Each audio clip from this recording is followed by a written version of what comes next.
What it do with the good people? It's your guy B3Picks. I'm back. I'm working. Shout out to the Sports Talk Network. I see I'm in the whip with it. I done sent the link out. Hopefully my brothers pull up. Definitely I'm back to work. I'm down on my socks.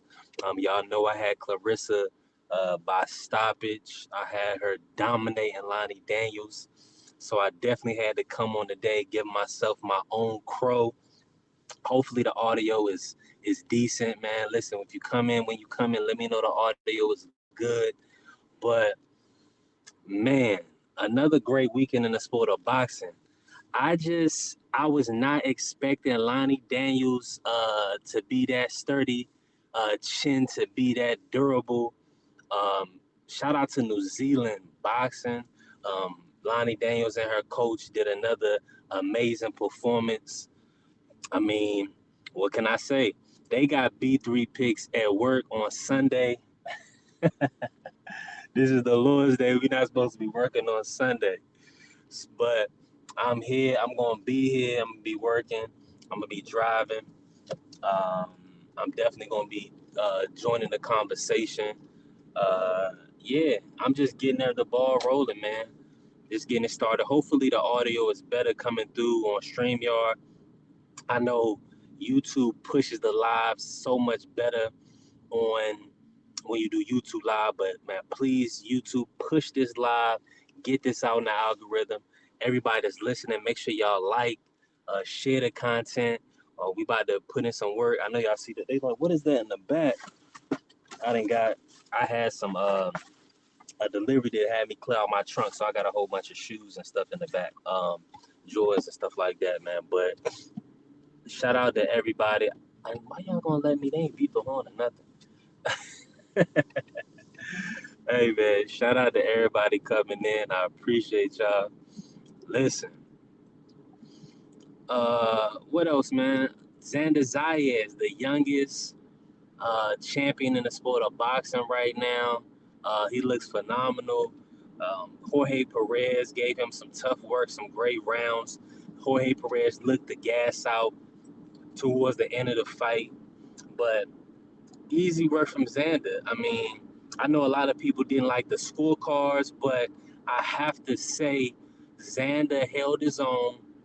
Um, Man, what a great performance. He did what he was supposed to do to win over the judges, to ensure that he was banking the rounds. Jorge Perez, he did some good work, but he was sloppy.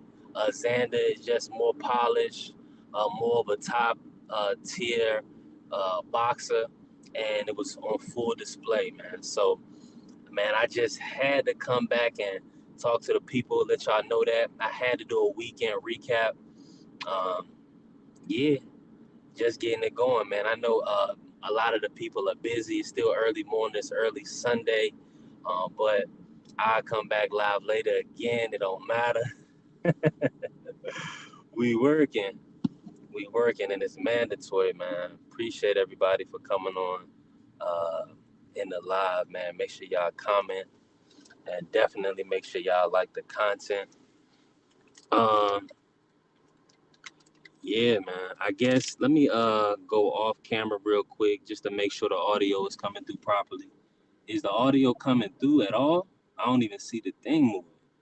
Okay, it's moving. It's booming. Okay.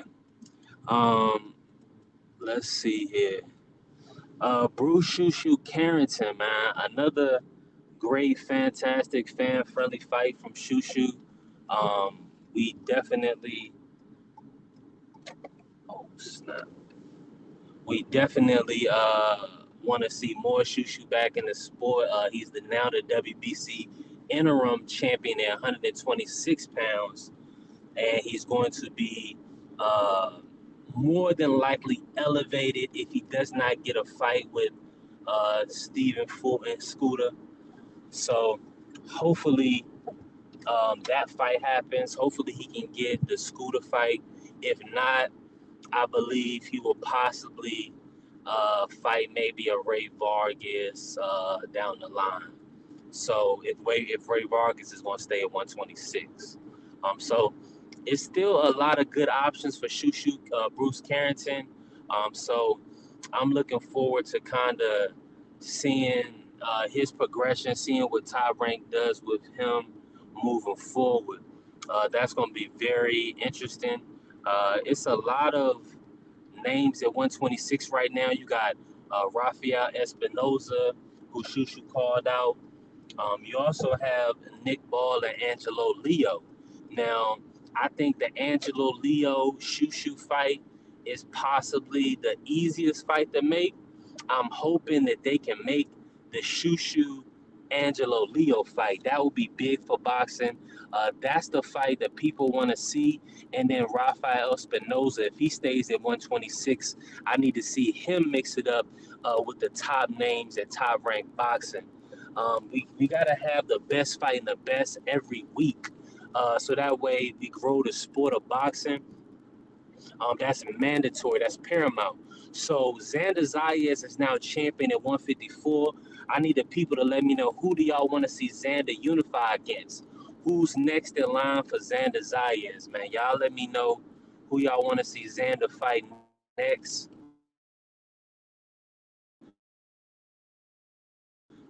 I would love to see Xander's name. That'll be a great unification for Xander Zayas.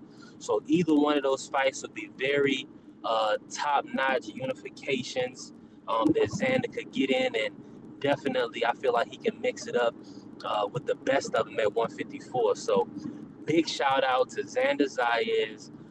Also shout out to uh, Top Rank. That was their last ESPN event, and they went off with a bang. They had Rohan Polanco versus Quentin Randall.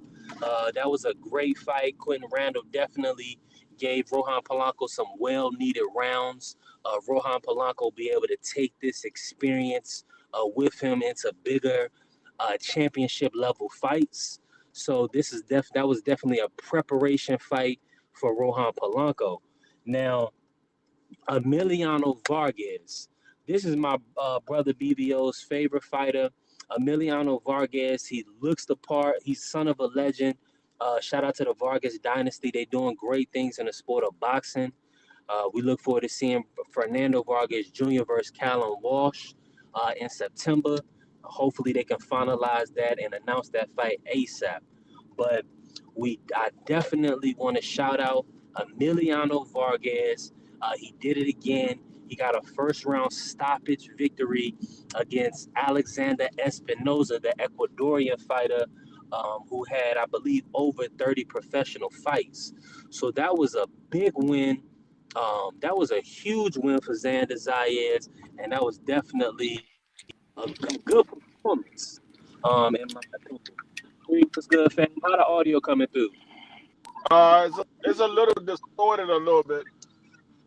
Okay, let me try to do something real quick. You coming in perfect on my end. Hold on, Okay. let me do this. Let's see. But Free, if you could hear me a little bit, I was just mentioning, what was your take on the weekend? If you could talk to the people, just let them know what was your thoughts, so just overall, and what's your biggest takeaways? Um, with the top rank card last night, Yeah, you can start there, top rank. uh, I mean, top rank they put on a good performance. A good card last night. I saw a couple of the prelims. Uh, Nevada, Navarro. He um he could have made his fight a lot easier. He had a clash of hair where he got cut over the eye.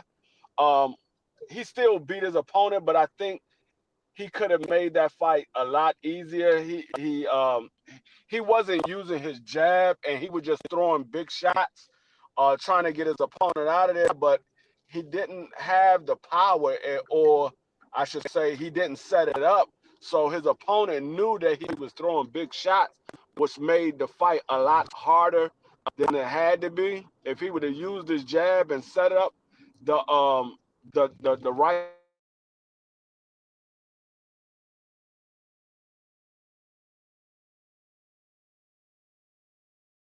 think it would have been a lot better.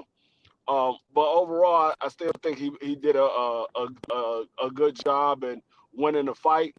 Um, with the main card, the Emiliano Vargas card, I mean, it was only 41 seconds or something like that.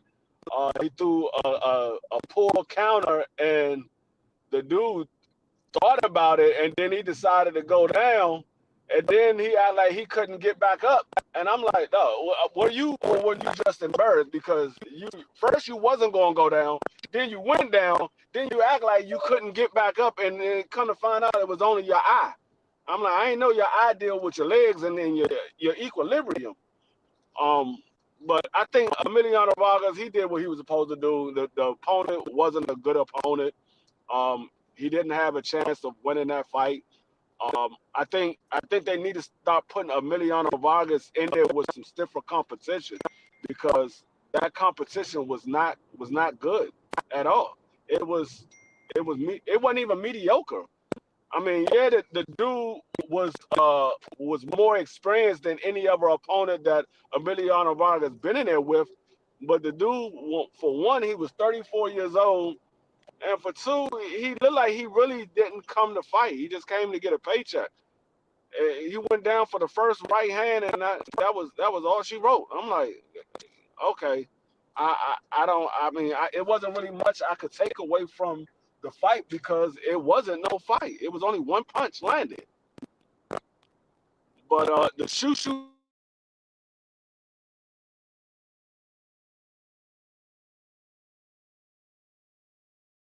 and Shushu just clearly outclassed him. The dude said he didn't think Shushu was anything special. I guess he changed his mind on that opinion because Shushu clearly outclassed him. And I mean, he couldn't get the guy out of there, so he just did what he was supposed to do and outbox him. But the Xander Zayas put a one heck of a performance together. I think that was probably the best performance I've seen Xander Zayas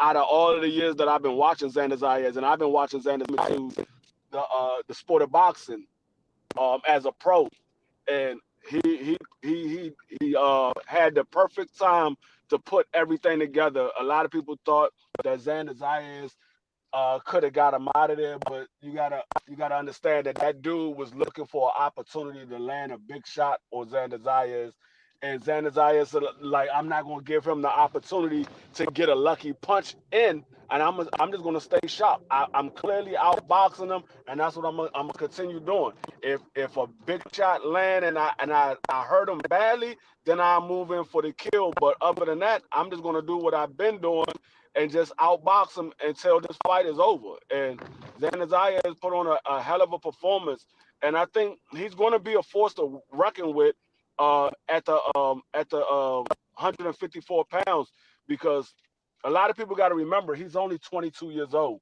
That was his first 12 round fight and his first championship fight. So that he put on a great performance with Garcia, and he did exactly what he needed to do to win a fight against a tough opponent. So I have nothing but high praises from Xander Zayas, and I think we're at 154 pounds. You good, B3? Free. Yeah, I'm good. I'm here. I'm in full agreement with you. You can hear me, free? Yeah, I can hear you. Yeah, I'm in full agreement. I think Xander gonna be a problem at 154, and I think he actually called out Bakram, if I'm not mistaken. He mentioned Bakram name. Let me ask you this: Yeah, he did. what, Yeah, he did. who did you, He's the who he's is the you, who he's you the want to see only him man against? at 154 pounds. He's the only man at 154 pounds that called Boxer out. Nobody else called him out. Yeah, and that's saying a lot. That Xander will put himself out there like that. He also wanted to take the Fundora fight. Um, I think both of those are good fights for him. Let me ask you this: which fight do you prefer, or what route you think that they should take with Xander? What fight do I prefer for Xander? Um, I think uh I mean, either one of them will make a statement for Xander Zayas, but I think a lot more people will look at Xander Zayas a little bit different if he goes in there and he just clearly outbox Boxrum. I think that would make a bigger statement because a lot of people is looking at what Boxrum did to Tim Tszyu, and if Xander Zayas go in there and clearly outbox Boxrum, I think that makes a heck of a statement for Xander Zayas because I don't think many people is going to pick Xander Zayas to beat Boxrum. Um, Now, if he get in there with Fandora, I think that'll be a good statement for him too if he can go in there and beat Fedor, which I believe he can actually. The way that he fought last night, if he fight that style of fighting, I think he can beat Fedor. Fighting that style, going to the body, going up top, keeping your opponent guessing, constant movement around, but not too much movement where you're not engaging, but you doing something to keep your opponent off balance. Like, and that's what I gotta say. A lot of people, because I know there's gonna be some of these Devin Haney fans that was different from what Xander Zayas did, what Devin Haney did. The difference was Xander Zayas was engaging with his opponent. He was moving to keep his opponent guessing on what the next move that he was going to do. He wasn't trying to stay away from the action. He was trying to set up his shots. That's the difference. But I think the style of fighting that Xander Zayas fought last night, I think he can beat. I think he could beat a lot of guys at 54 with that style that he fought last night. I think there's a lot of guys that will have problems with that style of fighting. No, definitely free. I'm in full agreement. I mean, Xander, he definitely looked sharp last night. He had a tough competitor in front of him in Jorge Perez. Um, I do look, I do look forward to him possibly unifying versus Fondora. I think that's the bigger fight. Um, for Yeah, if hopefully, that's the bigger fight. Yeah. yeah, that's definitely the bigger fight. I think Fondora just stylistically, I think he's just gonna be tough for anybody, especially if you can't land that devastating punch like Mendoza landed. Um, so outside of that, let me ask you this, Free. With Bruce Shushu Carrington, what's next for him? What you think top rank how you think he's just Um. gonna wait to be elevated? I don't know who wants to get in the ring with him because he called out every single champion that's in the weight class, and he specifically called out Rafael Espinoza to his face and said, "Hey, yeah, my team reached out to you. I want you ain't got no opponent. I would love to get in the ring with you. Let's make it happen." So I mean, everybody. I mean, a lot of people. I ain't gonna say everybody. A lot of people saying, "Hey, he didn't call out Rafael Espinoza. He called out everybody else, but he ain't call him out." Well, he made it his business to call him out last night, and he said Nick Ball don't want to get in the ring with him. Dagon Leo said he only want to unify. He don't want to fight anybody that's not a champion. He only want to unify. So these top guys at the weight class that people say they want to see Shushu win there with, y'all got to get on their helmet because he's trying to make the fight with them. They ain't trying to make it with him. So y'all got to get on their helmets. So I think he's going to eventually either get elevated to the actual champion, or they're going to force Cool Boy to either fight him or drop the belt. One of the two going to happen.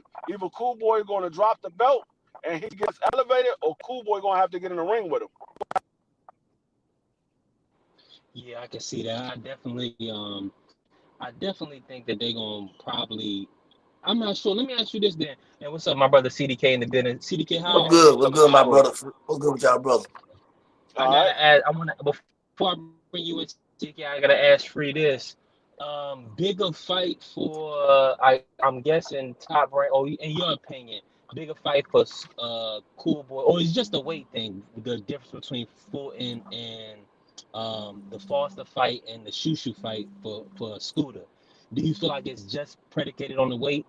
And which fight do you think is bigger Um, for I Scooter? think I think the Oshaki Foster fight is bigger. I think the fight is bigger, but it's second thought, it might not be bigger. I think most people would say it's bigger because of the name Oshaki Foster. Most people would say that it's bigger, but if you really think about it, it's probably not a bigger fight because you got New York versus Philly. They're literally only 2 hours away. I think they'll pack out whatever Yeah. stadium they put that fight in. If they put that in at Madison Square Garden, I think Philly will come out to New York and watch a Cool Boy fight. I think if they put it in Philly, I think the New Yorkers will come out to Philly and watch a Shoo Shoo fight. So most people would say Oshaki Foster is a bigger fight. Now I would say it is a bigger fight far as name recognition, but if you're talking about what is the bigger money fight, I think Shoo Hey, Shoo I'll be might be the right back, bigger y'all. money fight. Be right back. Okay, I think Shoo Shoo might be the bigger money fight. Um, as far as generation, the money, which fight can generate the more money. I think Shoo Shoo would be more generated money. I can see that. Now, outside of that, is there any news on Espinosa? He's supposed to be mixing it up with these guys. I mean, he's looking like number guy 6.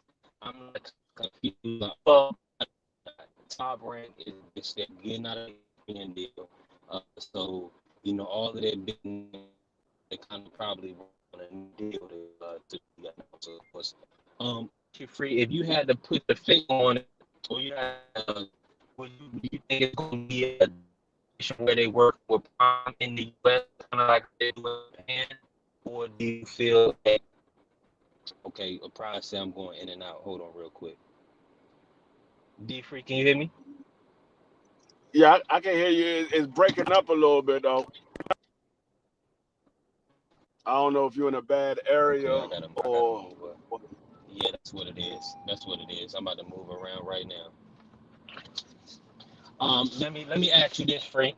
Um, do you feel like who's the lead? Who you think is going to be the lead to get top ranked services moving forward? The lead guy, as far as money generated for Top Rank. The lead? No, well, no, I'm saying like as far as which network you think that is going to be the front runner to sign top rank? I mean, you never know when it comes to Bob Erm. Is all whoever Bob Erm is the best guy.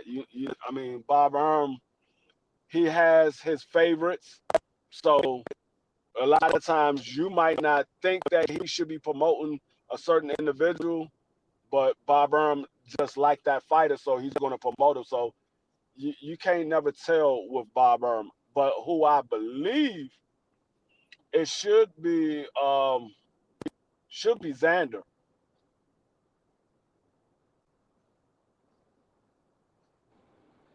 So you saying so? Now let me correct. So you think Xan is going to be the top name, the guy that the top rank pushes moving forward as their marquee premier fighter? Yeah, because of that Latino fan base and the American fan base, he taps in with multiple nationalities. So they always going to go where the money can, where the most money is coming in from. And if you got the Latino fan base and you got the American fan base, you're going to generate more money. As long as you keep fighting at a high level, you're going to generate more money than majority of just American black fighters. Like Shoo Shoo, he's a good fighter, but he only really taps into the African American fan base. Yeah, you got other guys that watch him, but for the most part, majority of his fan base is African American. With Xander, you got the Latinos, the Puerto Ricans, and the whites, the blacks. You got a lot of different a lot of different nationalities that like can generate more money. I'm in full agreement, Free. And let's bring our brother Salute to FM, Crush the Legend in the building.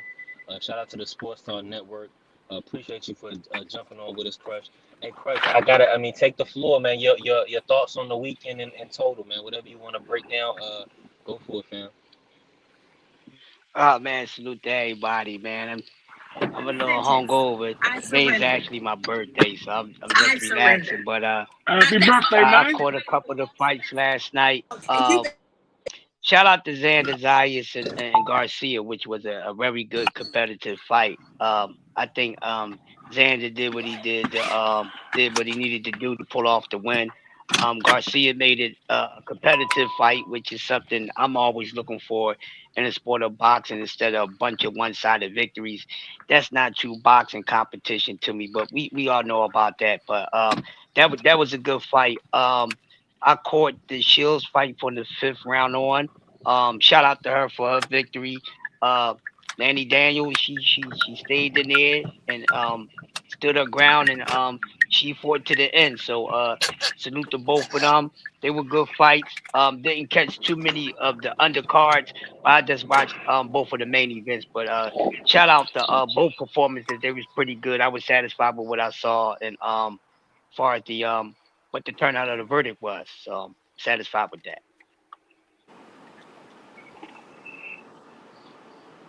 Yeah. Yo, yo, yo.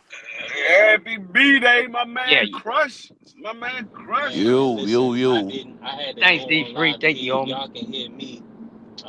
Yeah, I'm we gonna can bring hear in you. Marky. Marky, take the floor away. I'm about to get better audio, so take the floor, Marky. No, absolutely.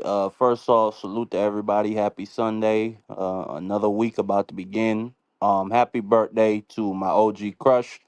One of the most knowledgeable historians on hip hop and really dancing. You'll find it always bugs me out the fact that I'm so close to somebody who was literally a part of the genesis of hip hop culture. So I'm happy you got another year. I hope I get to talk to you just like this next year, Crush the OG. I mean that. Happy birthday to you. Yep. Thanks, my man. Thank you. Thank you. Appreciate it. What y'all What you chopping got, up Marky about Dan? last night? Yeah, what y'all talking about Oh from yeah, last so night? yeah, so we just doing a recap. So What's your I recap? just gave What's my your recap for the fight, Marky? yeah, we should recap for the fight, Mark. I just did mine. I just talked about the main events because they the ones I watched. So yeah, that's how that went. But yeah, I only go watched ahead, Mark. I only watched the Shushu fight. I just saw the Emiliano Vargas knockout and I saw the Xander Zayas fight. I saw a piece of the Clarissa Shields highlights. I saw she was whooping the hell out of the girl, which I expected.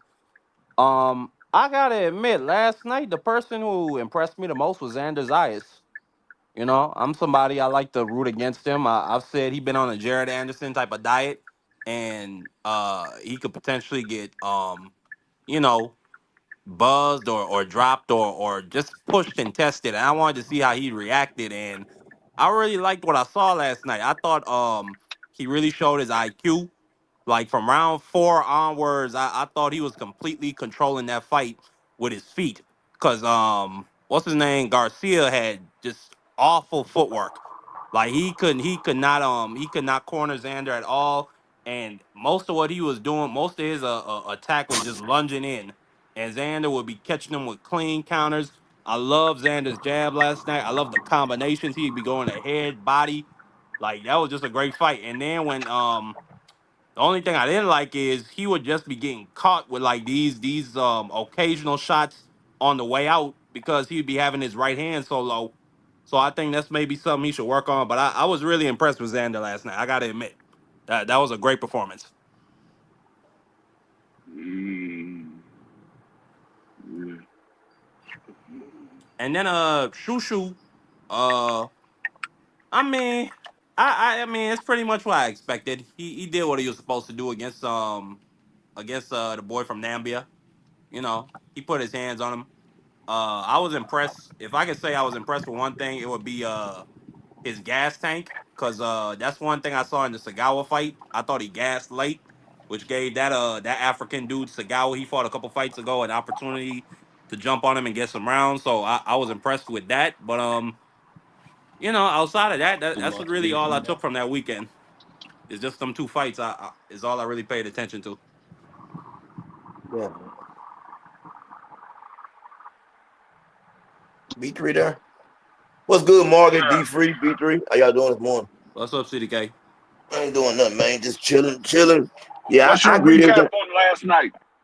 I agree with everything that Marky said about what's his name Xander. He looked phenomenal last night, and really, it was I didn't know how he was gonna look. And me and Free was talking about it earlier. The one thing I like that he done last night against a come forward fighter, something that we seen that Charles couldn't do. He made him keep resetting his feet all the time. He didn't never let him get comfortable. He definitely needs to keep his hands up some. But man, hey, he's a good young fighter. I think what is he, 21, 22 years old? 22. 22. 22 years old, man. Sky's the limit for him. I definitely love what he done last night. To me, that was my favorite fight of the night. Shushu looked good. Shushu called out all the champions. I'm glad that he done that. I'm interested to see what Stephen Fulton does next. Is he gonna relinquish the title or what does he do? I would love to see that fight, but I want to see Shushu against any one of the champions and see how it plays out. I think the guy that he fought last night was a good opponent, a good test. You know what I'm saying? So let's just see what's next. That was my recap on Yeah. B3, you straight yet? it. Nah, it's like B3 No, he's still not out. straight. What's going on, Cam? Cam J, what's going on with you? What was your What's recap from good? last night? What's good, fellas? What's good, man? Where Crush go, man? I was gonna tell this brother happy birthday up here. He just left out the damn panel. Damn. Yeah. So yeah, so happy birthday to Crush though, man. My brother, man. Salute to him, man, for sure, man. Legendary guy, man, on the YouTube boxing streets for sure, man. Definitely got to give my brother his flowers for sure. Yeah, man, that fights last night. I was watching both courts last night with Clarissa and the last top ranked card last night. Only couple fights I watched from Clarissa was that heavyweight fight with Price Taylor and that dude Sims. That shit was nasty last night. One of the worst fights Oh I've my seen. God. Wow, bro, that fight Yeah, was that was pretty horrible. bad.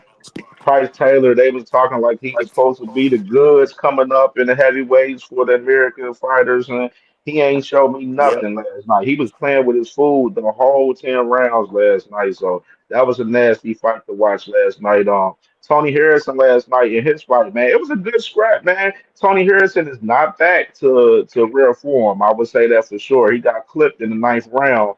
I don't know, it's something about him in the ninth rounds, man. He done got knocked out like two, three times in the ninth round, and then he got clipped in the ninth round last night, but he ended up winning the last night. So, good win for Tony. It was cool. Like I ain't thinking he ain't gonna do nothing there. I don't think much of him doing anything at 160 for real. Him moving up to 160. Clarissa looked sharp last night. She was trying to get girl out of there, but girl, she was game last night. Lani Daniels.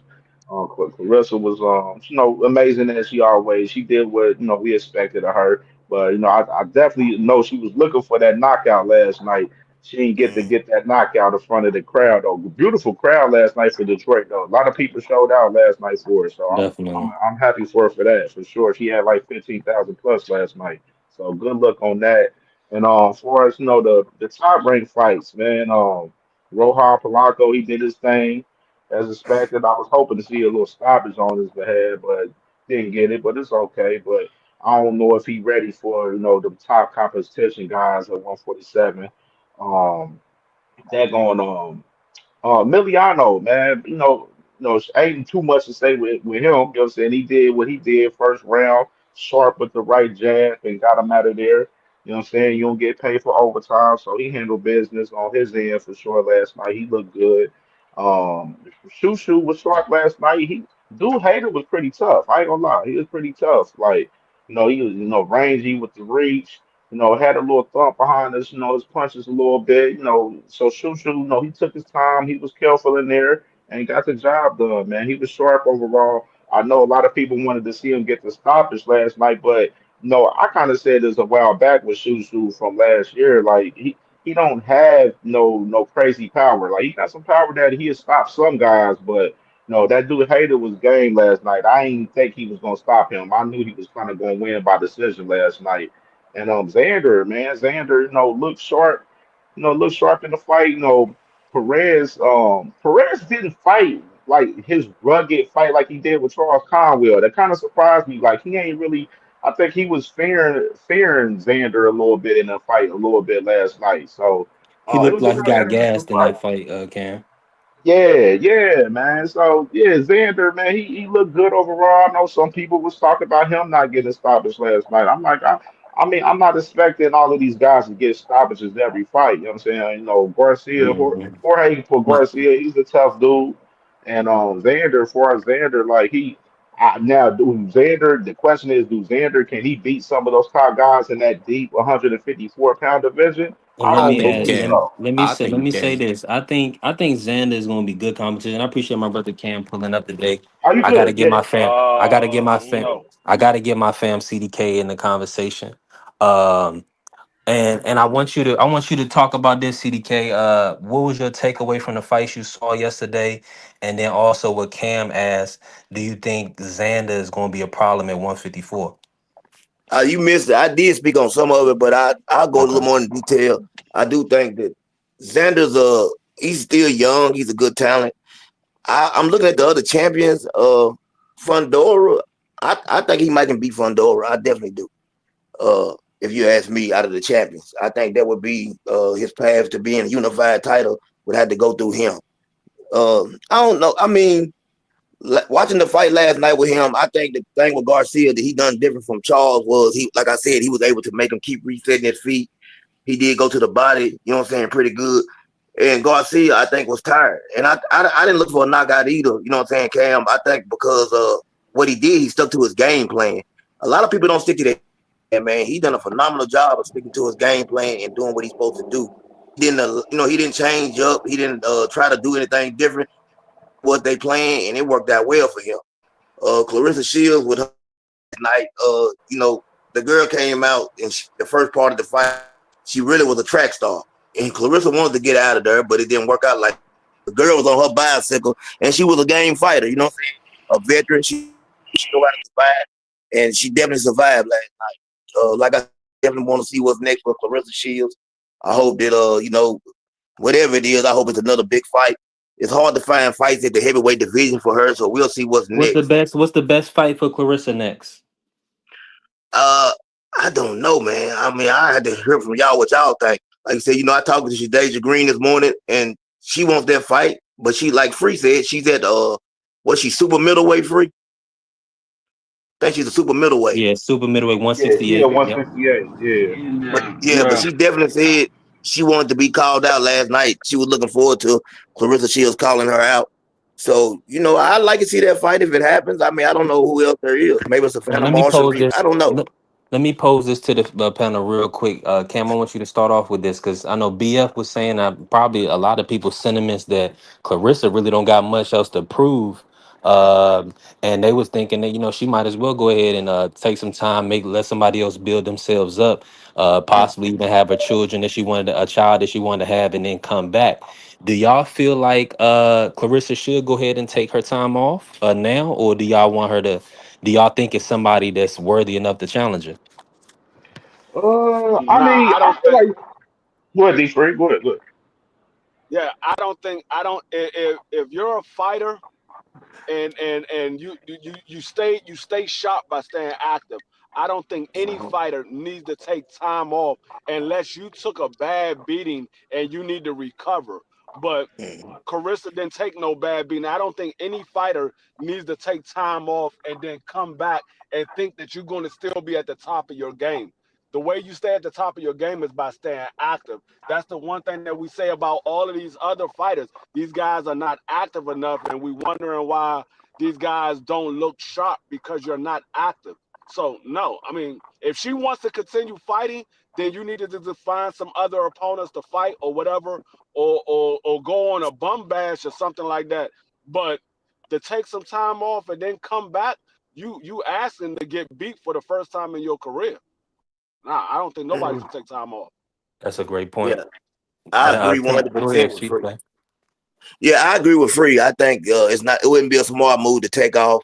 This is one thing about when you dedicate yourself to something to it, you know what come with it. And you know what I'm saying, for her to take off, I think it would hurt her. Clarissa's about 30 years old now. I believe she is 30, right? So I don't want to see her Yeah, take any time off. I know she's talked about it. She's talked about taking off next year or something like that and having a child. I don't know, how I can't speak on a woman's body and how they come back, but I'm just trying to go back and look at some of the women that have came back from different, having babies and stuff. Were they the same when they came back? I'm thinking about Candace Parker, somebody I know that played, what I'm saying, was a WNBA player. I'm trying to remember, did she come back the same? So, you just got to take a look and say, hey, will Clarissa be able to come back the same if she does have a child? Like I said, I don't know a woman's body when it comes to that aspect of it. Yeah, I think definitely she may take a step back physically, but I think with good training, I think Clarissa is right now she's kind of in a class of her own. I mean, outside of the Shadeja Green fight, I really don't have another fight to put her in, to be honest with y'all. The young lady Shake Keenely, Yeah. the big white girl that was there at her workout. I mean, that was good promotion, but we don't know who that lady is, with all due respect. Um, Let me Yeah. ask y'all this. So, who was the biggest standout last night in y'all's opinion? Performance wise, who Go would ahead, Free. y'all yeah. It was in my opinion, it was clearly Xander Zayas. For him to be the age that he is, the fight in his first 12-round fight and put on the performance that he put on, he was clearly the standout. Like he had a game plan and he stuck to the game plan. Hmm. And I heard a couple of people say the fight was a lot closer than what the judges had it. I don't believe that. I know what I saw, and I only gave his opponent 3 rounds. Yes, the rounds were closer, but when you look at the actual rounds and you score round by round, you had some close rounds, but Xander Zayas did the best body of work in each one of those rounds that he won. I mean, his opponent was just lunging in with big shots. And like I said, I gave him 3 rounds because there was 3 rounds where I think he took over the round more than Xander Zayas. But other than that, Xander Zayas clearly won that fight easy. It wasn't even close. Like I said, I had it 9-3. It wasn't close at all. I don't see it being nowhere. I mean, and BVO said Xander Zayas was holding on for dear life. No, Xander Zayas held when a dude was trying to fight on the inside. He held and had the referee break him up so they can reset. That is called a smart clinch. It's not called unnecessarily holding. It's called a smart clinch. And so he did what he was supposed to do. I think Xander Zaya definitely had the best performance of the night. Yeah, I agree with Free. I had it 9-3. I scored it the same way. Xander had the best night out of anybody, and he definitely wasn't holding on for dear life last night, man. He was doing what Free said, smart clinching, knowing when to hold. You know what I'm saying? And he put in some good work. I couldn't give Garcia more than 3 rounds last night, so Xander definitely gets my call for fight of the night, best performance. You know, I think that people maybe the shoot fight. I think people don't really realize how good of an opponent he was in there with because a lot of people didn't know who the opponent was. But I think that was a real good test for shoot. And like I said, that was my second best performance of the night. You know what I'm saying? I had that one as what I'm saying? Just for me looking at the fight and thinking about the talent and looking at who he was in there with, I think that was a good fight too as well. Yeah, most definitely. Yeah. If Xander wasn't fighting last night, Shushu definitely would have had the best performance of the night. Yeah. But being though that Xander was in there and it was his first title fight, and the level of opponent that Xander was in Yeah. there was a better level of opponent that Oh Shushu yeah. was in. Shushu was still Definitely. in there. He was still in there with a durable opponent, somebody that had an O and wasn't trying to let his O go. But Xander Zayas was in there with somebody that was a seasoned veteran, and he's been in there with big fighters before. And we got to remember, he literally just beat Charles Conwell, so he was coming off a big performance, and now he was in there for a title fight with Xander Zayas. So I have to give Xander Zayas the credit for the level of opponent and the performance that he put on. Now, Definitely. I let agree. me let me jump in real quick, fellas. Because I gotta mention salute to our brother Thomas from the Bronx. He's Jan Santana, the featherweight, the 126-pounder that called Shushu out at the press conference. Did y'all see his performance against Almeida? And what did y'all think about that fight? Yeah, I saw the performance. It was decent, but I don't think he got anything for Chuchu. It was a decent performance. He did what he was supposed to do as well, but I don't think he has anything like Shushu. Shushu is he's on that level where he needs to be fighting for a title. And I said this last year. I said I gave Shushu by the end of this year he should be fighting for a title, and he's right on pace of what I thought he should be doing. And I think Santana is a good upcoming fighter, but I don't think he's on that level with Shushu just yet. Yeah. I didn't get to see his fight, and I'm not gonna lie to you. I didn't see it. Who did he fight though? The level of competition. What did it look like? He Who fought a did he tough fight? competitor, a durable, a Latino fighter. I believe his name is Aaron Almeida, if I'm not mistaken. But Almeida, a tough guy. But it was just a good fight for him. It showed that Santana, there is levels. He was running through stuff. He was like 14-0 with 12 knockouts. So he went the distance last night. That was a tough guy that he fought. But he still looked good. He still is impressive. I just like you saying, I think he's about a few fights away from fighting Shushu. But I do like his energy, man. He looks like he's gonna be the goods. I'm liking the stable that Top Rank has. I think they'll still be able to do great events out of the tri-state area, specifically out of the MSG Theater. I mean, they got Rohan Polanco, Jan Santana, Xander Zayas, Emiliano Vargas, Rohan Polanco. They got Ali Felice. I saw he was there last night. He took a picture with BVO. So the future is still bright. Let me ask you this, CDK.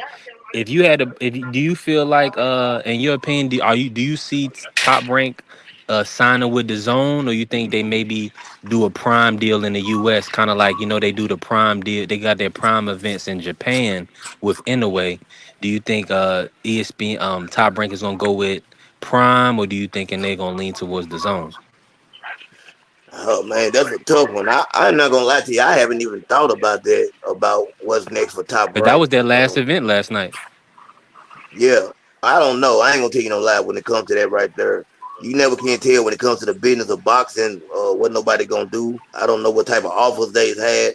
I did hear the Top Rank was definitely gonna work with PBC. You know what I'm saying? More. So I don't know what's next for them. I don't. I'm telling you, I don't know how to answer that one. Yeah, I had already asked for about. That's going to be interesting to see the development over the next few weeks. Now that that was the last event, um, TD Sports, he said he needs about three more fights. He said he's a little biased because he rocked with him and his team all weekend. That's what's good. Shout out to our brother Thomas from the Bronx. He hosted BVO and they had a You know great I'm on time. now. So that was beautiful. They was working and doing all of that. He said Jan Santana called Shushu out in respect, just to let people know who he is. Definitely a very smart idea to put himself in line with Shushu, who's a big name in the sport. Um, One other thing I wanted to answer: do y'all feel like? Let me ask you this. I want to ask you this, CDK. If you had to pick a winner right now between Fundora and Xander, how you think that fight looks, and who would you lean towards? I already said I thought that Xander that would be his if he wanted to become, you know what I'm saying, hold two belts in that division or whatever. I think that he would have to go through Fundora. I would favor Xander in that fight. I like Fundora, but I think Xander. I think he could possibly get that win. I think it still be a tough win for him, but I think he could get. I think he possibly could pull that off. I definitely do. And are you looking at Fondor as the number one guy at 154 right now? No, I don't think. I don't think he's the number one guy at 154. I think that would be Pro, I don't think he's number one guy at 154. I'm gonna say that. I think you have the champions is who?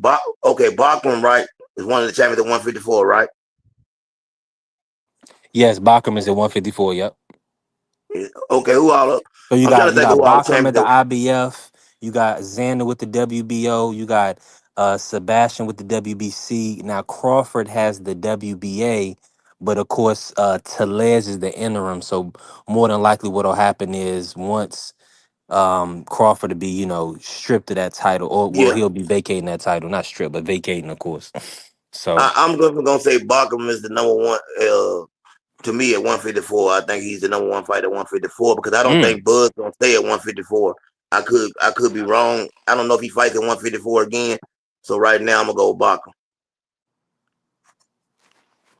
no, I'm definitely with Bacham. Make sure y'all smash the like button. Appreciate y'all. Bacham, well, just off the Timzu fight, I'ma say Fondora's number one right now at 154. Only because he got the two Timzu wins. I think he's possibly the most marked. He's possibly the furthest along, I would say, of the current champions. Because Telez is going to be elevated, so I got to look at him instead of Crawford. Now Xander, I think with Top Rank and his MSG presence, I think he's going to end up being the biggest star at 154, provided that he can keep winning. Now, let me ask y'all this. And free get in when you can, but I'm gonna ask y'all this. Boots Ennis, his introduction to 154. Do y'all feel like he's gonna immediately take over the division, or do y'all see him having any speed bumps or anybody that can beat him? Uh, he'll take over the division if he gets in there and beat some of the top guys. I mean, if he's not fighting the top guys, I can't give him the division just because of his name. I gotta see him in there with somebody. I'm not the one to just give somebody a division because I like a fighter or he has a big name. You gotta actually beat the top guys to say that's your division. You can't just be getting in there with anybody and fighting a bunch of nobodies and say, oh, he's the best guy. I'm not the one to do that. And I'm glad Free, especially with Free being from Philly and saying that, man, I really respect that because I've had this conversation and some people get mad when you say it. They don't want to hear it. I'm a big fan of Boots, but I'm still confused about some of the things that's going on and some of the fights that he's turned down for whatever reason. He has to get in there with the top talent. And you moving to 154, like I said, we've heard about the tune-up fights and all that. Don't want to get off into all that, but I definitely want to see him in there with some of the top talent. I need to be able to gauge what he's gonna bring to 154. And you know, he wants tune-up fights. I Absolutely. don't think he needs tune-up fights. I think he needs to go ahead and go out there and take on one of the tough challenges. I don't care who it is. No, Bachman right now, like me and Free was talking about earlier, he's available. And seems like nobody wants to take that fight. So I would love to see that fight. When Xander won it, Xander Yeah. called him out. Xander, the only person at the weight Yep. class that called that man out.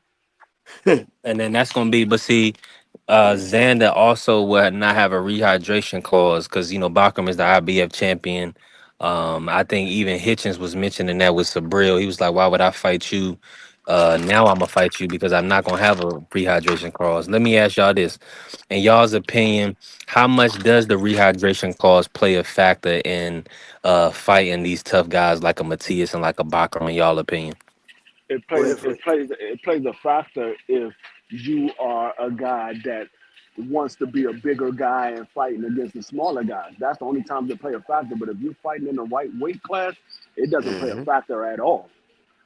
Not one single bit. I mean, the rehydration calls didn't just come around in 2025 and 2024. The rehydration has always been around. It's been around since Sugar Ray Leonard and Tommy Hitman Hearn. So these people complain about rehydration clauses because they want to be a bigger guy fighting against smaller guys. Yeah, I agree with Free. And it tells Yeah. me that you're not fighting at the right weight division, is what it tells me. If you weren't about a rehydration clause, you don't need to be fighting at that division. And that means that Hitchens is probably fighting probably a weight class or, two away from where he really should be at. That's what it tells me. You know what I'm saying? I don't think 10 pounds should affect what you do in the ring. But like I said, the guys that really want to come in there and blow up and be much bigger guys, that's the problem right there. Yeah. So let me run some names down for y'all really quick. Boost versus Bakram. Who y'all got in that fight? Oh, it's hard to say. I gotta. I mean, I would favor Boots' skill over Bartram, but do I favor Boots to beat Bartram? I don't know what Boots look like at 54. See, a lot of people go out here and would just say this person, that person because of the name recognition. But these guys are moving up to a weight class that other guys have already been in for a while, and they're naturally Yeah. that fighter for that weight class. So it's the same thing like with Terrence Crawford. Terrence Crawford, he grew into 47 and he said, y'all messed up. Y'all let me grow into this weight class. And that's the thing. These guys gotta get acclimated at the weight class. And so I would favor Hmm. if Boots can go in there and look like the Jerome Boots that we used to seeing, I would say Boots most likely will win that fight. But if he gets up there and those guys are too big for him, Boots might get beat up. Yeah, I think that's a good point. Unfortunately, I think that's what happens in the sport of boxing. We could tell that in the Karen fight, Karen was landing some clean flush shots on Boots. That was a little bit shocking to the public. We had never seen Boots take clean flush shots like that. So, if you put like you Free is saying, if you put him in somebody there with consistent footwork, somebody with a strong right hand like a Bakram, that could be a problem for Boots. CDK, what's your take on it? Do you see did you I'm gonna hear you answer. You got Boots or Bakram in that fight? I agree with Free. I would favor Boots, but you don't know until I see him at 154. I don't know how he's gonna look. You know what I'm saying? And with the fight with, like I've said, when he fought Curran, I don't know. He says it was a lack of focus and really just going, knowing that he couldn't hurt him and taking risk. So, maybe he don't fight Barkham like that. We only that's what he said. Don't kill the messenger. But he said it was Right. a lack of focus. You know what I'm saying? But I had to see him at 154. I definitely want to see how he looks. Maybe if he wants to take a tune up, it'll have to be what's his name, Lubin or somebody like that. It would have to be a tough. You can't call Lubin a tune up, but I would need to see him in a fight like that. Yeah, I would like to see Lubin Boots, Dionis Telez versus Boots. I think Boots can really match up with any of these guys. Like you said, he's a ticket seller in Philly. So I think any championship level opponent like a Lubin. CDK fell off Free, but let me ask you this, Free.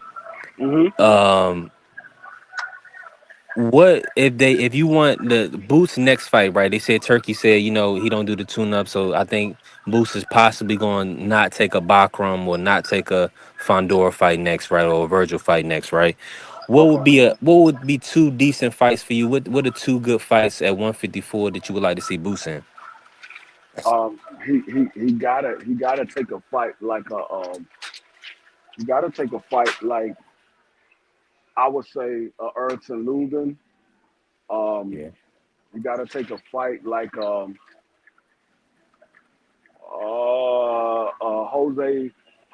not Jose, Jesus Ramos. Um, you got to take somebody like that. You got to get somebody who's not the top of the division, but they're in that class right below the top.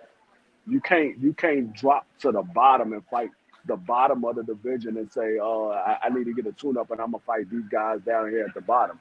Nah, I need you to. If you're not gonna fight the top guys, you got to fight the next tier down because you're not testing yourself by fighting the lower level of competition. You're only testing yourself by fighting somebody who's not right at the top because you're a veteran. You're a veteran in the sport at this point right now. You're a veteran in the sport, so even though you're not fighting the top guy, you're moving up to a weight class. So I give you a pass on taking a tune up, getting acclimated at the weight class. But I'm not gonna give you a pass where you just fight just any old body. Right. Right. No, that's a fact. The best names for Boost, I feel like at 154, first fight up is Yoenis Telez. Then I would say Erickson Lubin, right underneath the championship level or champions, if we're not gonna get the biggest fights. As the 147 champion now was Boost, since he unified, did they make him the super champion? I just want to know if he has any pathway free for the WBA to be like Who that? mandatory or to Come on, challenge come on, Telez. come on, Boot. Boots. Yeah, with the WBA. I don't think she was the super champion. They could have gave it to him, but I don't think he was. I Okay. really don't There believe he probably was. wasn't a need because you like you saying nobody was Rolly hadn't won the belt until Rolly got the yeah, so yeah, that makes sense then. So he probably is the super because That was Rolly the got the belt. that would be the WBA. But yeah, that's what I'm saying. Yeah, that's all that's under the WBA. Oh, Boost. I thought you said the WBO. I thought you said the WBO. Mm-hmm. Yeah, the WBA. Yeah, he was the super at the WBO. Yeah, He that was. makes sense now. Yeah, that makes sense. So that means he could go ahead and challenge Telez, because Telez is the interim. So he'll probably put himself right in position for the title at 147. I think that's the best fight for him, to get a title. And I think Telez is a good fighter, but I think Boots can. I think that's a winnable fight for Boots. Yeah, yeah. I mean, me personally, I mean, it's not too many easy fights at 54. No. When you think about the top 10, top 15, it ain't Yeah. too many easy fights. But Hmm. there are some easy fights there that you say, okay, what is he doing in the ring with him? Like, I don't want to see Jerron Boots in there with the guy that Xander Zayas just fought. I don't want to see him in there Corey with that. Perez. Yeah, I don't want to see him with that guy because I don't believe that guy do anything with a Jerron Boots in it. We just saw a Right. young Xander Zayas outclass that man, and you thinking Jerron Boots Ennis, who's more of a veteran than Xander Zayas, you would say Xander he should easily outbox him better than Xander Zayas did. One hundred So percent. Yeah, so I'm in full agreement with you. And yes, make sure everybody check out TD Sports Talk. Our brothers definitely did an amazing job this weekend. Shout out to Thomas from the Bronx. He covered the MSG card at the theater. It was an amazing event. He definitely got photos with the champ Sabril Matias, the two-time champ. Shout out to Sabril Matias, man. Let's talk about Sabril Matias and 140 a little bit free. mhm. Um, the I don't did they formally announce the Dalton Smith fight? And Thomas, throw that in the chat if you're still in here with us. Um, Yeah. Well, they didn't fully because I didn't announce see it. I didn't see like a poster just yet, like an Yeah, they official didn't note. they didn't they didn't fully announce it, but they said that's the next fight. They both Eddie Hearn fighters, so if Eddie Hearn said that's the next fight, 9 times out of 10, that's probably going to be his next fight. Okay. Okay. Now let me ask you, do you think that makes sense because Eddie's trying to build up Dalton Smith. Right. Do you feel and what's your take on that? Do you think Dalton Smith is he ready for Sabril? Um, it's hard to say because Yeah. Sabria is not your typical type of fighter. Mm-mm. He's the type of guy that's going to allow you to land some punches, and then he's going to throw his punches. So even though you might not necessarily think a person is ready for that fight, don't mean that they can't win that fight because Sabrera gives people opportunity to win that he shouldn't give them the opportunity. Like you would think that he's a veteran in the sport. You would think that he's smarter than that, but he always seemed to give people opportunities to win fights that they shouldn't win. And this is what I will say about my experience in watching let me TD Sports Talk. He said they did at the end of his fight, but Matias is calling everyone. Okay, so they did sign it. Oh, okay, So okay, they signed the Dalton Smith fight at the end of Matias's last fight when he took the belt off Alberto Puello. But he said Matias is still calling everybody out because that's just Matias. That's what Matias is. And then he said he was with Hitchens yesterday trying to make the fight. Yeah. So Matias is just moving around trying to make big fights. That's how he gets paid. He's I believe him and his manager, his promoter, excuse me, they're doing a great job in the sport and they're getting him great fights.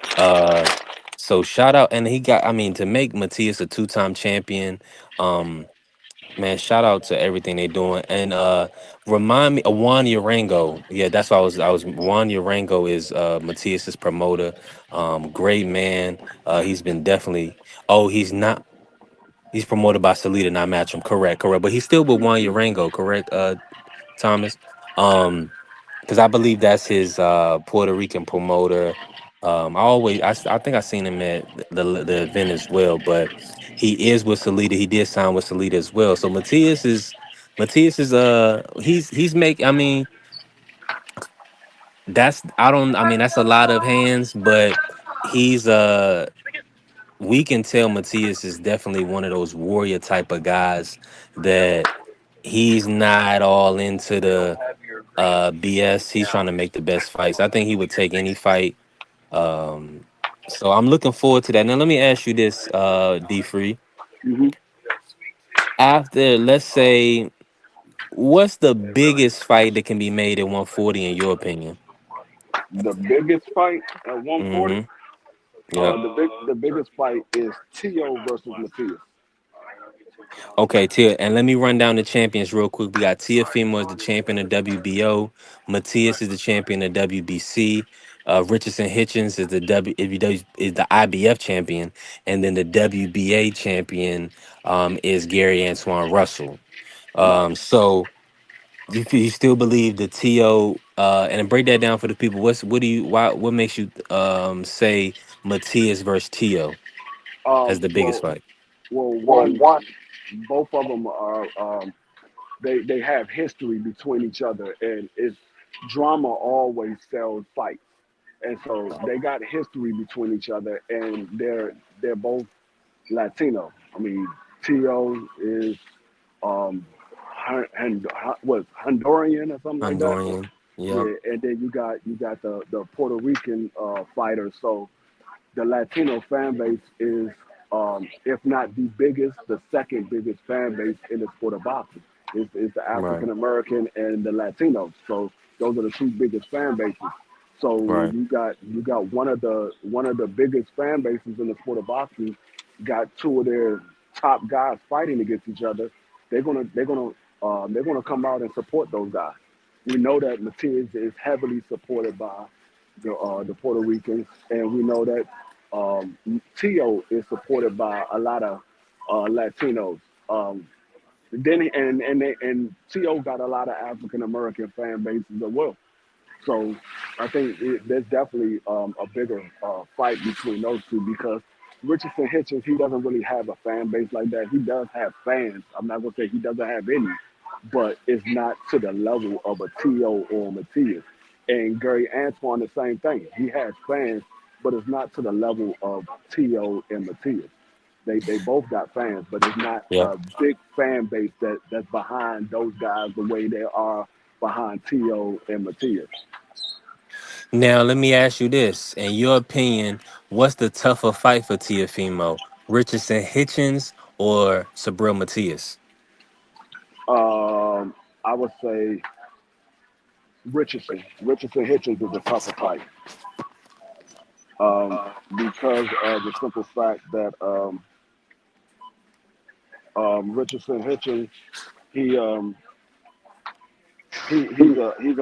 he's a boxer. He's not going to stand right there in front of To, and he's gonna make To work for it. So when you have a guy that is a boxer, he's always he's gonna make it a fight. You can't just go in there and just beat him. So I think yeah, Richardson Hitchens is a tougher fight. Like Matias, we know Matias is going to be right there in front of Tio. Tio could go in there and outbox Matias. But when you get in there with Richardson Hitchens, he got to work for that. He's not going to go in there and just clearly outbox Richardson Hitchens. Now he could outbox him, but it's not going to be a easy match where he's just going to clearly outbox him. It's going to be some work that got to be done because Richardson Hitchens is more of a counterpuncher and Tio's a counterpuncher. So you got two counterpunchers trying to strategize who's going to make the other person fall first.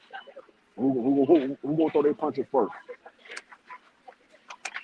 Nah, that's right. Nah, that's right. And so 140 is a extremely prominent division right now. We just laid out the champions. We also have Lindolfo Delgado. He's in this division. We also have Elvis Rodriguez, Kenneth Sims Jr., who's fighting Oscar Duarte this upcoming week.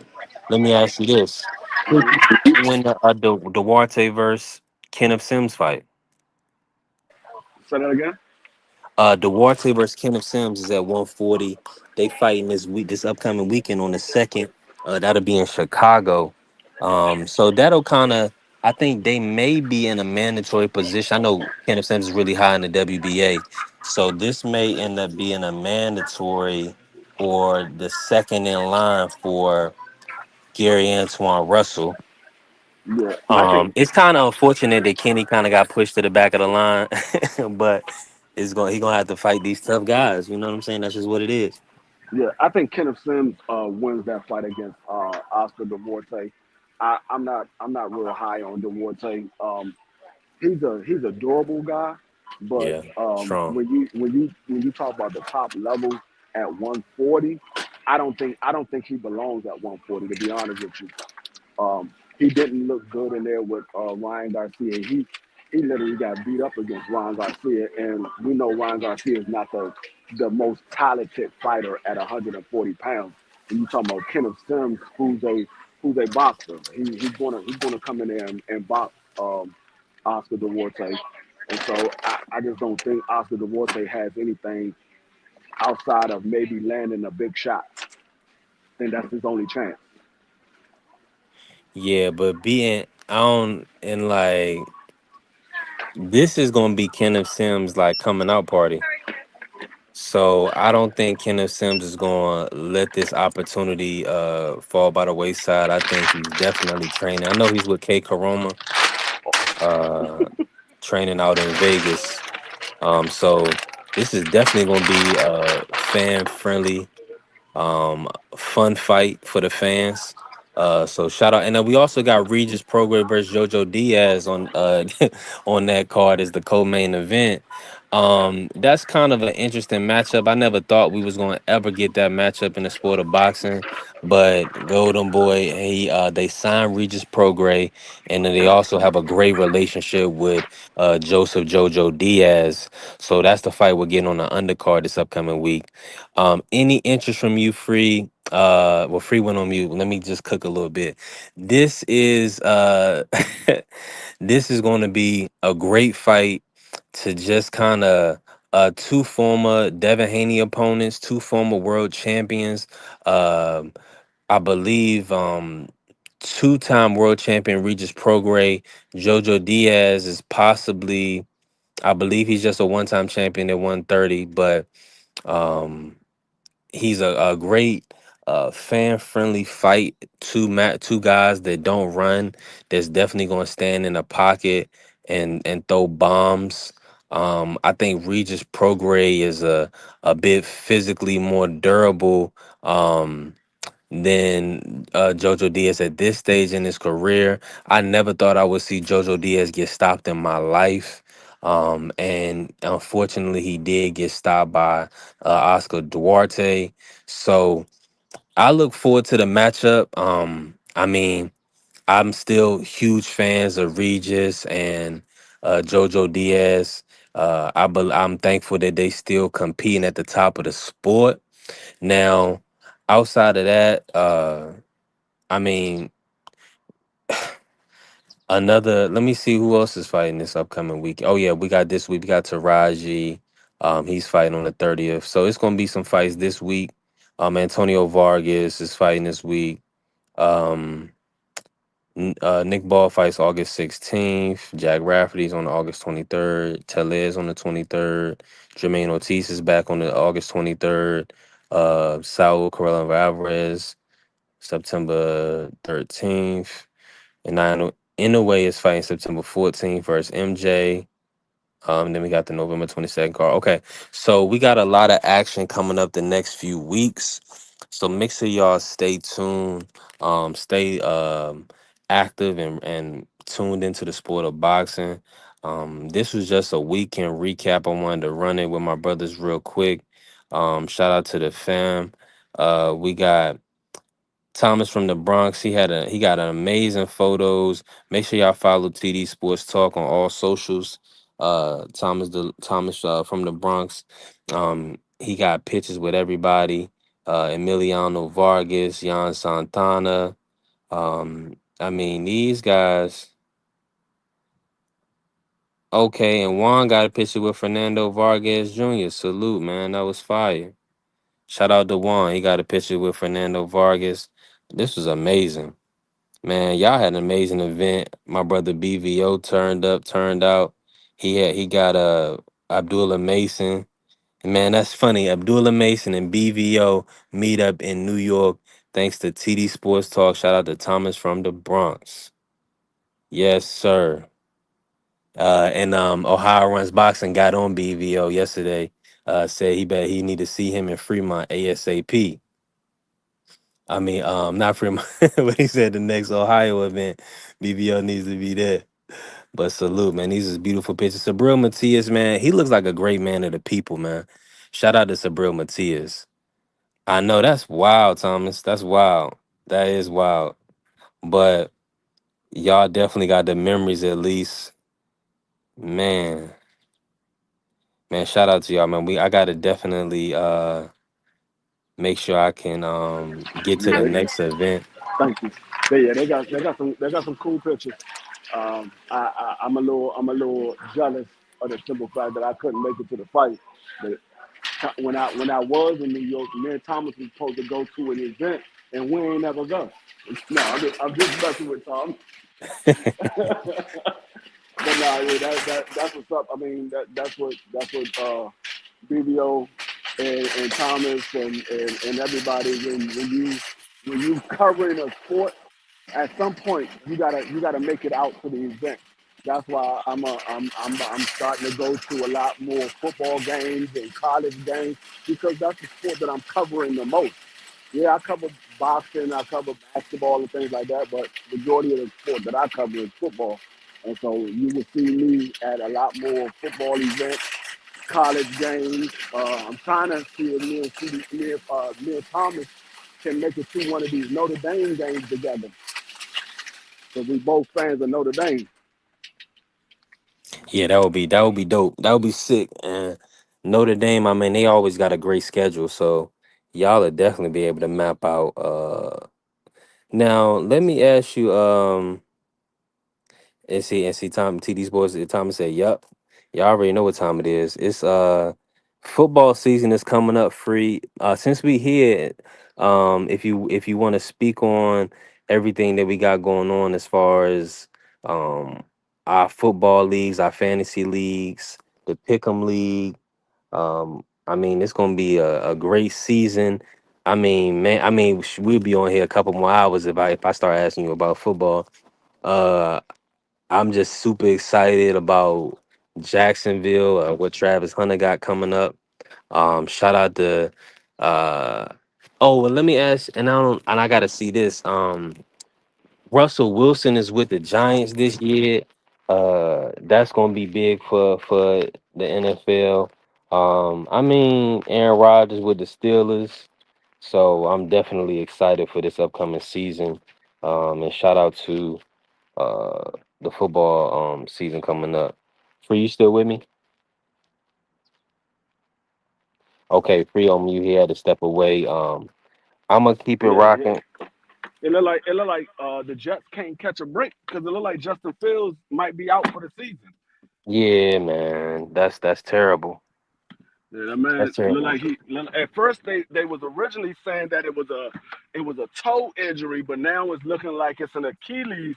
So if it is an Achilles, I didn't see the final report because I know they were supposed to do an MRI and I didn't see the final report. But if it is an Achilles, he's done for the season. I mean, he might be able to come back, but it's going to be late in the season when he come back, and the season will pretty much already be set in stone what's going to happen. An Achilles injury is no good. Yeah, That's Yeah, that might mess with his explosiveness. I don't think he needs to rush back from that. I think he's still a formidable athlete. Um, so I still think he'll get an opportunity. I think it's me overblown. too. I think a lot of people said this was his last opportunity, but I think that's overblown. The league is always going to accept supreme level athletes, and Justin Fields is at the top level. So yeah, he'll be back. I wouldn't rush him if I was his team. If I was his definitely if I was his lawyer, his manager's team, I would definitely keep him. Wait, you know what I'm saying? Don't rush him. But Yeah, because he's nah, still a young man, so he got a long. He got right. long. He got. I wouldn't buy into that BS that the fans and other people trying to say. Because what, this is third team now. He was with the Steelers. He was only with the Bears, the Steelers, and now the Jets, right? Yeah, Yeah, yeah. that's only three He was teams. yeah, he was only with the Steelers for one season and he didn't even play until Russell Wilson got hurt. So it wasn't like he had an injury. They had a veteran there and they gave the starting role to the veteran. And Hmm. then at the end of the season, they didn't want to pay neither one of them, so they let both of them go. Yeah, exactly. So no, this is not the end of the road for Justin Fields. He still got a lot left in the tank. It's just another hurdle that he got to overcome. I think after this year, I think if everything goes well, I think he'll be back to himself. Um, and he'll be the starting quarterback for the Jets because I believe the Jets gave him a multi-deal contract. It wasn't a one-year deal. It That's was a good. multi-deal Hmm. contract. So I mean, a Yeah. multi-year contract, so I think he'll be fine. And let me ask you this: what's the reports on Aaron Rodgers? Any news out of camp about how he's looking, how he's throwing the ball? I kind of haven't been seeing anything online. Everything's been kind of coming up, kind of talking about Shador and the Browns. Yeah. Have you heard anything out of the Steelers camp? Yeah. I mean, Aaron Rodgers is I mean, he's looking like Aaron Rodgers in camp, but that's camp. It ain't really too much you can say because once those shoulder pads come on and those helmets come on, and you got bodies, paws flying around you, it's a little bit different. So I mean, it ain't really too much you can take from it. Um, I don't expect the Steelers to be a contender this year because yeah, they do got DK Metcalf, but you got Aaron Rodgers at 41, 42 years old as your starting quarterback, and we don't know how long he's going to be upright. So if he goes down, now you're relying on your backup when you could have had a young Justin Fields or you could have had Russell Wilson. I would have rather had Russell Wilson or Justin Fields over a 41, 42-year-old Aaron Rodgers. So, I mean, we saw what Aaron Rodgers looked like last year, and he had his receiver, the one that he advocated for. He wanted Devontae Adams, and he still looked like hot garbage with Devontae Adams out there. But the bigger question, and we talked about this on Cam J yesterday. The bigger question is, we're not hearing no news about Ward, and he was the number one draft. And we ain't hearing no news about him. Yeah, I was definitely thinking about Cam Ward the other day because they had some prop bets that looked pretty favorable for him. It's funny that, yeah, that's what I'm saying. We got to check up on some of these guys because he's supposed to be the number one draft pick, so he should really be the talk of the league. You know what I'm saying? Um, so it's kind of funny that we're not hearing much about him. Yeah, I mean, I think it's a combination of reasons. one, it could not be a lot to talk about because he's probably just looking like a regular old quarterback. It's nothing really special about Cam Ward because I mean, let's be honest, this draft class, as far as quarterbacks, wasn't great. It was very weak as far as quarterbacks. Um, but Cam Ward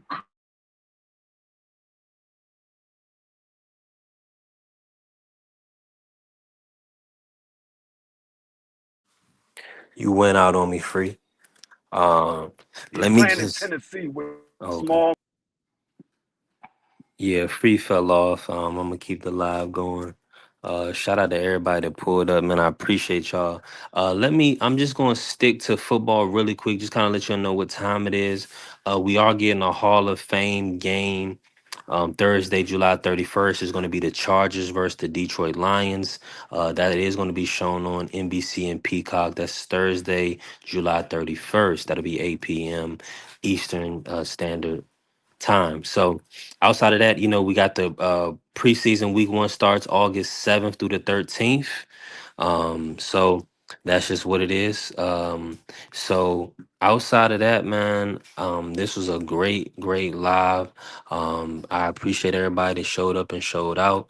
Shout out to all my brothers, Marky Dan, CDK, D Free, Cam J Network pulled up. If I miss you, just know I love you. My brother TD Sports was in the building, showing love. Shout out to Thomas from the Bronx. He worked all weekend. He's the hardest working man in boxing. Prize Fighter was in the building. Shout out to North Carolina, my brother.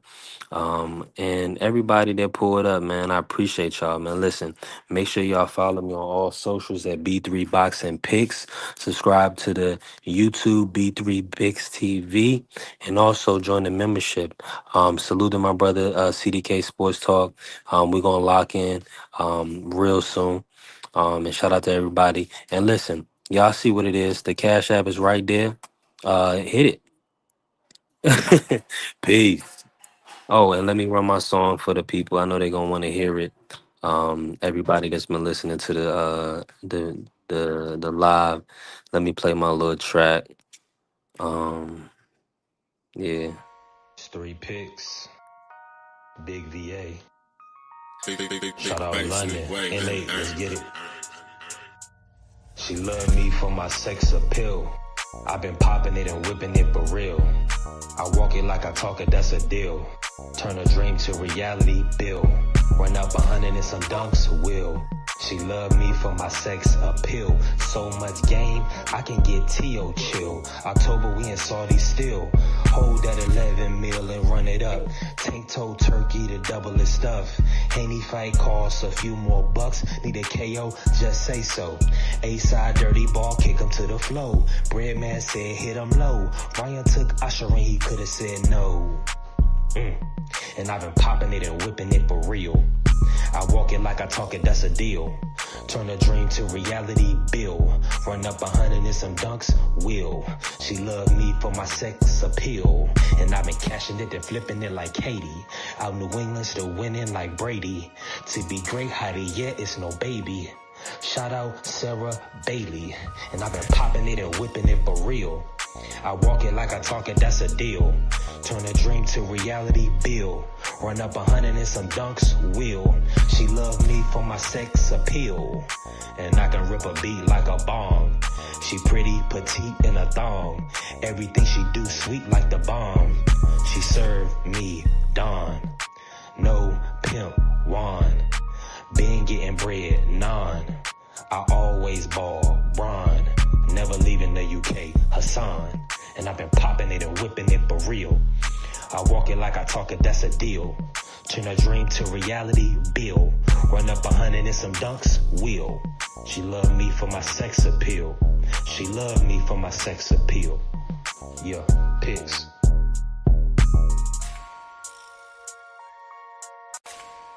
It's 3 Picks, Big VA. Shout out London.